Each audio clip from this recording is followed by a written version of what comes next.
थम्बिलिना की कहानी सिर्फ एक फूल से पैदा होने वाली छोटी सी लड़की की दास्तान नहीं है। नहीं, ये उससे कहीं बढ़कर है। ये अपनी जगह तलाश करने की, मेहरबानी की ताकत की और गहरे अंधेरों में भी उम्मीद की किरण ढूंढने की एक लाजवाल कहानी है। तो चलिए उसके सफर को जरा करीब से देखते हैं। जरा सोचिए, कैसी होगी वो दुनिया जो बस एक मेज पर समा जाए। थम्बलिना की कहानी हमें बिल्कुल इसी एहसास से मिलवाती है। एक ऐसी दुनिया जो जितनी खूबसूरत है उतनी ही नाजुक भी। हर बड़ी कहानी का आगाज कहीं ना कहीं एक ख्वाहिश से होता है, और थम्बेलिना की कहानी भी एक मौजज़े से शुरू हुई जो एक बहुत ही सादा मोहब्बत भरी ख्वाहिश से पैदा हुआ था।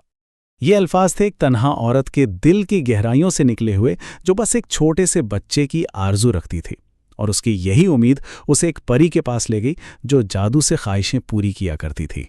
तो हुआ यूं कि एक जादुई बीज से एक बहुत ही खूबसूरत फूल खिला, और जब उसकी पंखड़ियां खिलीं तो उसके अंदर एक नन्ही सी जान थी। उसका कद अंगूठे से भी छोटा था, और इसीलिए उसे प्यार से थम्बेलिना का नाम दिया गया। उसकी दुनिया छोटी जरूर थी, लेकिन मोहब्बत से भरी हुई थी।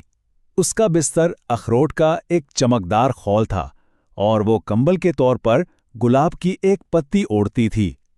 उसकी हर एक छोटी चीज इस बात का सबूत थी कि उसे कितनी मोहब्बत और देखभाल मिल रही है।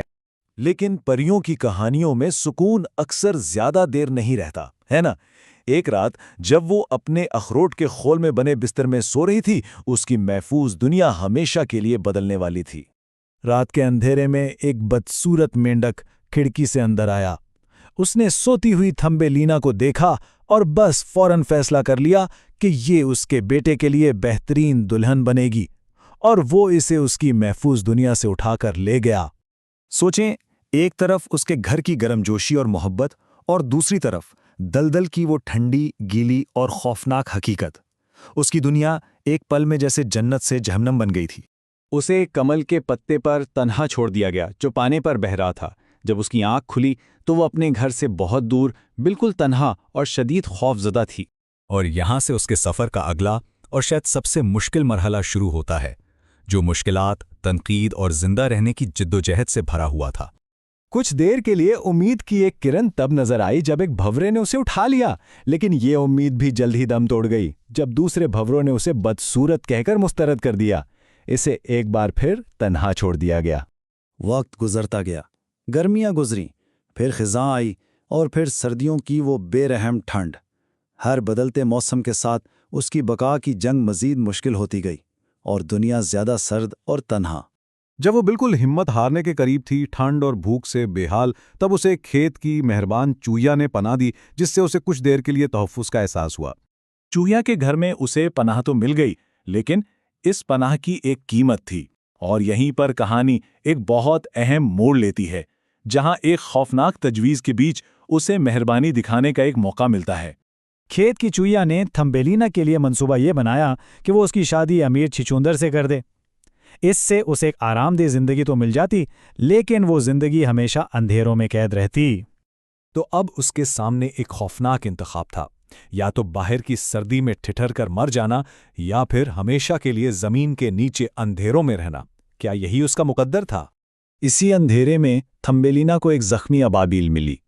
सबसे छुपकर इसने पूरी सर्दियों में उसकी देखभाल की, उसे गर्मी दी और उसे वापस जिंदगी की तरफ ले आई।